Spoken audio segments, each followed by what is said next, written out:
A Bíblia precisa ser atualizada. Segunda parte. Comentário de Mari Persona.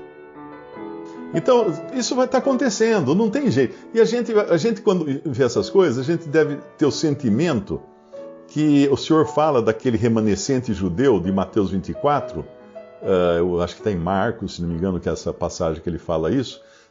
Quando virdes essas coisas acontecendo, o que é para fazer? Arrancar os cabelos? Ficar desesperado? Não, levantai as vossas cabeças, porque está próxima a vossa redenção. Eu não me lembro agora o versículo, estou citando, talvez depois algum irmão possa até lembrar e colocar aí na tela qual é esse versículo. Mas quando nós vemos isso acontecer, levanta a cabeça, está próxima a redenção. Cada vez mais, Marx falava que a religião era o ópio do povo. E ele estava certo, ele tinha toda a razão.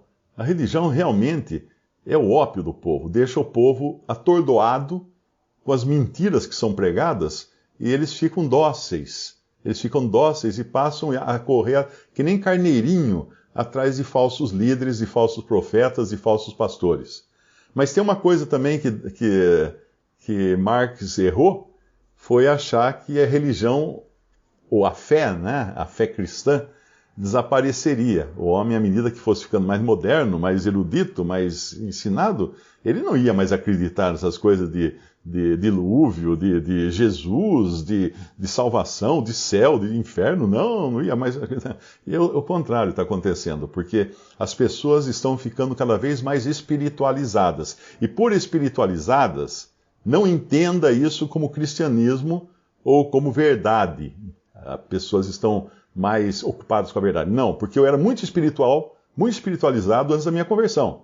Eu fazia meditação, ficava sentado fazendo aquela cara de monge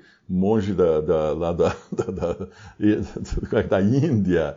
Os meus livros eram todos daqueles gurus, aquelas coisas. O Bhagavad Gita era meu livro de cabeceira, eu achava linda a história lá do Bhagavad Gita, todas aquelas coisas fantásticas, né? Eu era espiritualizado, mas era perdido nos meus delitos e pecados.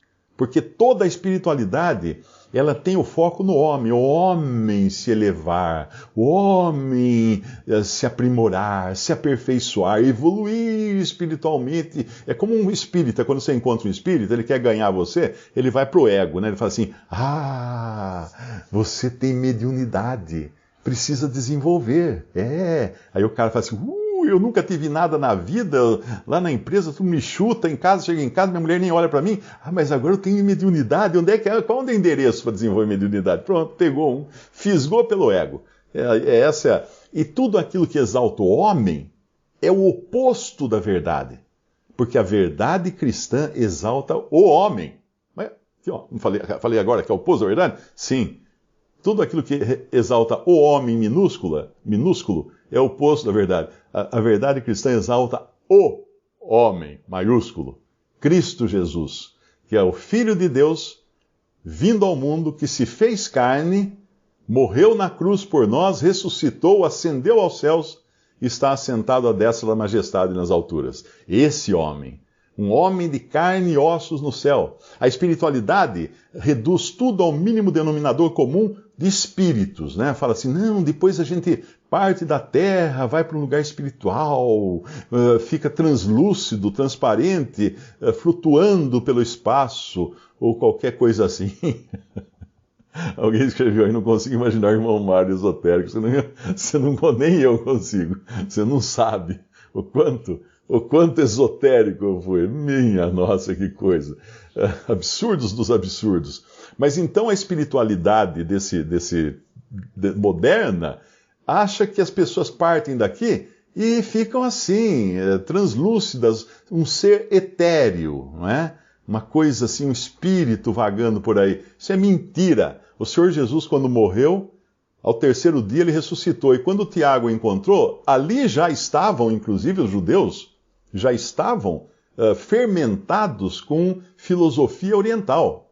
Porque a filosofia oriental já tinha entrado nas terras da Judéia. Pensa que ali a estrada que passava por Cafarnaum era uma estrada internacional, ia até o Egito. Tinha a Rota da Seda, que vinha da China, atravessava Israel, ia até o Egito, mercadores de lá para cá, transportando mercadorias e transportando também demonologia, transportando também espiritismo, transportando reencarnação. Então todos ali acabavam de alguma maneira sendo influenciados por essas mentiras vindas do diabo, que vinham do Oriente, das religiões orientais. A religião oriental ensina que você vira um ser assim, espiritual, flutuando. É claro que eu gostaria de perder uns quilos, né, e até flutuar, mas não é nesse sentido que eu gostaria. Porque a Bíblia, ela ensina que você morre e ressuscita, não reencarna. A Bíblia tem um versículo muito claro: aos homens está ordenado morrerem uma só vez, em Hebreus capítulo 9. E depois disso, juízo. Se você está esperando reencarnar, esquece. Até uma vez eu ouvi o Jô Soares, né, o comediante Jô Soares, dizendo que por que ele não acreditava em espiritismo. Porque ele fala que todas as pessoas que falavam que eram reencarnados, que eram espíritas e tal, eles vinham, ou tinham sido Maria Antonieta, ou tinham sido Napoleão, ou tinham sido algum estereótipo que seja reconhecido, né? Assim, ninguém tinha sido aquele operário que fica pendurado num ônibus de madrugada, comendo de marmita para ir para casa, para ir para o trabalho e não consegue nem dormir. Tá? Ninguém foi esse. Todo mundo foi alguma personalidade histórica, né? Napoleão deve ter uns 300 que foram Napoleão. Né? Eu até uma vez ouvindo uma pregação eu estava no rádio, no carro, viajando, e tinha um pregador numa rádio, ele estava pregando o evangelho puro, não? Ele estava pregando o evangelho da salvação pela fé em Jesus Cristo, e aí ele começou a falar do espiritismo. Ele falou assim: que bobagem, como é que uma pessoa pode acreditar num negócio desse? Que você reencarna e volta e vai, e o espiritismo original, que veio do Oriente, ele não é só essa que você reencarna numa outra pessoa e você era o Napoleão, agora você reencarna e vira presidente de algum país. Não. O espiritismo original, ele ensinava que você podia ter sido um animal na outra encarnação, e talvez nessa você seja humano, mas pode ser também que você foi humano na outra encarnação, e aí você regrediu e virou um animal. Então, daí ele dava um exemplo, o pregador, ele falava assim: você já pensou, meu amigo, minha amiga, você está no domingo para comer aquela galinha gostosa ali, com macarronada, e de repente você pensa que pode ser sua mãe que está na sua mesa, sua falecida mãe que voltou como galinha. Aí ele acrescenta um comentário assim: se for sua sogra, você traçaria com boa vontade, mas sua mãe, imagina só. Então mostrou o absurdo de você acreditar naquilo que não tem base, fundamentação bíblica. Porque a Bíblia é o fundamento da fé cristã. E quando você vê supostos pastores supostamente pregando supostos evangelhos, o que você encontra? Essas bobagens de que a Bíblia precisa ser atualizada. É bobagem tremenda. Uma pessoa teve que excluir da minha lista de amigos. Eu não estou bloqueando mais ninguém no Facebook, porque eu até desbloqueei todos os que eu tinha bloqueado, porque eu acho que eles devem escutar a verdade. Mas se ele fica na minha lista de amigos, ele pode dar os pitecos dele nos comentários. E alguém pode falar assim: não, mas isso é democrático. Sim, pode ser democrático na casa do outro, mas na minha casa, se uma pessoa entra na minha sala de visitas e começa a falar abobrinha, eu peço para sair.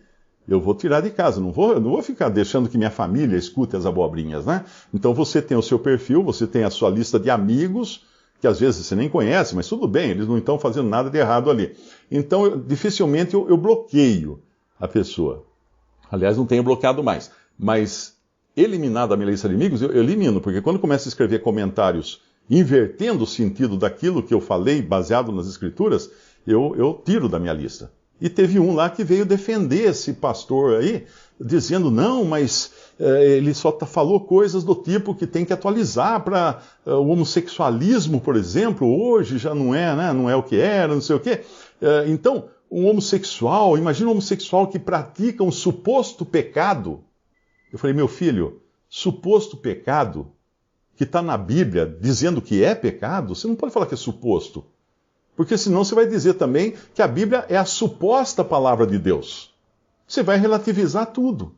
Tudo vai ficar relativo. A gente vai: não, isso aqui eu gosto, isso aqui eu não gosto. Então isso aqui supostamente é a verdade, mas isso aqui é que agora eu vou seguir esse caminho. Então, quando começam pessoas a dar ouvidos a esses pregadores, a esses, na verdade, são como é que a gente diria, embriões da apostasia que vai dominar o mundo, principalmente depois que a igreja foi arrebatada da terra. O Márcio jogou um versículo na tela aí, eu não tive tempo de ver, Márcio. Ora, quando essas coisas começarem a acontecer, olhai para cima, levantai a vossa cabeça, porque a vossa redenção está próxima. Lucas 21, 28.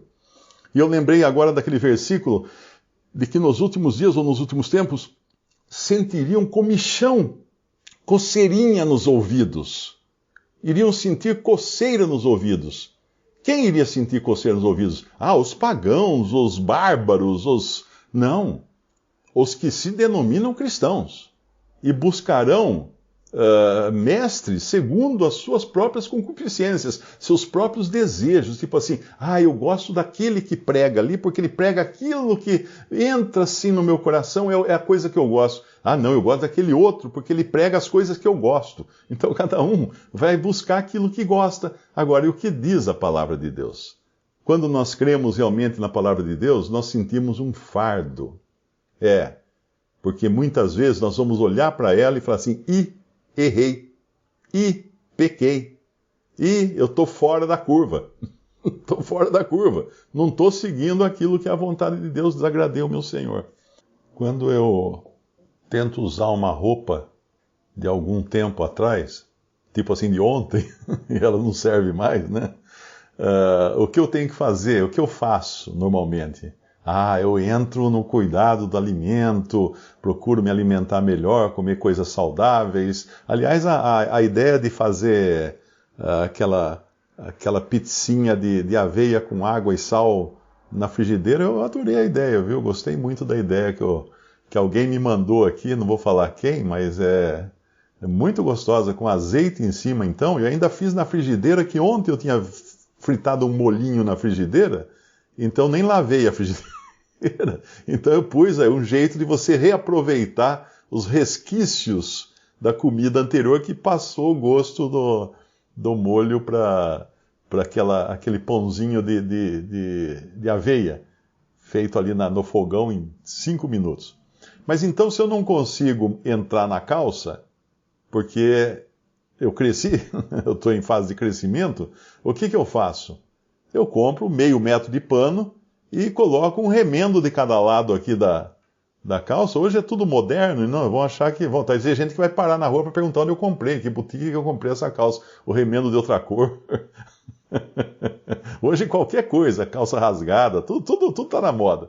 Tudo é moda, né? Todo mundo... É que nem quando chegaram as portuguesas da elite de Portugal, em 1808, quando veio a corte portuguesa, fugiu de Portugal, porque Napoleão estava marchando para invadir Portugal, e daí Napoleão, quando chegou em Portugal, o Dom João VI tinha dado um golpe em Napoleão, né? Porque Napoleão bateu na porta, viemos invadir, né?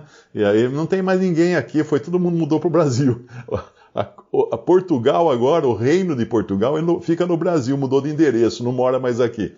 Então, quando todos aqueles navios com 30 mil pessoas vieram para o Brasil, as mulheres pegaram piolho na cabeça. E então, o navio, naquele tempo, não tinha, né, recursos e tal. Então, o que elas fizeram? Raparam a cabeça. E de vergonha, para descer depois no porto, quando chegou no Brasil, todo mundo esperando a corte portuguesa, porque a Europa era o lugar de onde vinha a última moda. Então, todas as mulheres viram descer aquelas mulheres nobres da corte portuguesa, todas carecas com turbante. Estavam todas com turbante. No dia seguinte, as mulheres nobres de Salvador, do Brasil, correram rapar a cabeça, porque elas acharam que a moda na Europa agora era rapar a cabeça e pôr turbante. Era o piolho, né? Mas então, se eu comprar meio metro de pano e remendar minha calça dos lados, ela vai entrar. E esse é o problema de querer mudar a Bíblia. Por que os homens querem mudar a Bíblia? Porque eles não conseguem na sua própria carne se adaptar a ela. O problema não está na Bíblia, o problema está nos homens. Semana passada, um maluco radical islâmico lá entrou num templo católico na França e matou, acho que 3 pessoas, feriu, matou uma brasileira, inclusive, uma brasileira negra morando em Paris. Não houve nenhum pio da turminha do politicamente correto e das feministas aqui no Brasil, que qualquer coisa, né, mexeu lá com uma pessoa, com uma brasileira, matou uma brasileira, não sei o quê, já saem nas ruas, fazem passear e tal. Nem a imprensa falou alguma coisa a respeito dela ser uma brasileira que foi morta, mãe de 3 filhos, dentro de um templo católico na França. Mas hoje já teve agora um atentado em Viena, na Áustria. Nós estamos falando de países do primeiro mundo, não estamos falando de algum reduto no fim do mundo, de selvagens andando pelados, atirando pedra um no outro. Não, estamos falando da cidade luz, que é Paris. Estamos falando de Viena, na Áustria, de onde vieram os grandes músicos, concertistas, as orquestras da música clássica, tudo Viena, Áustria, a arte, o top de linha da arte. Aí tem lá um atentado agora, já mataram um e feriram várias pessoas.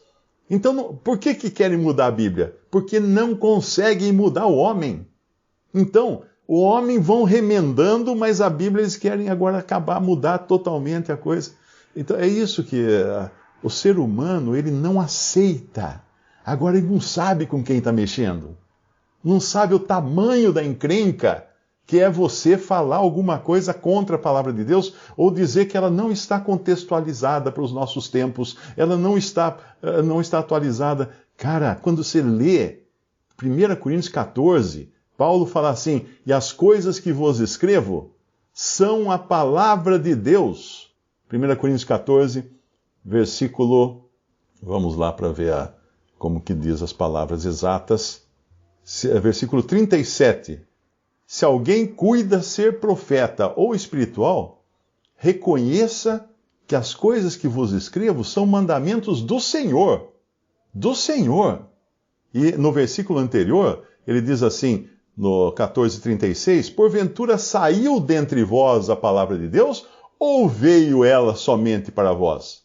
Ele está questionando qual a origem da palavra de Deus. É vocês que escreveram? Vocês são os autores da palavra de Deus? Ou Deus a deu para vocês? Olha que coisa séria, que coisa grave. Visite Respondi.com.br. Visite também 3minutos.net.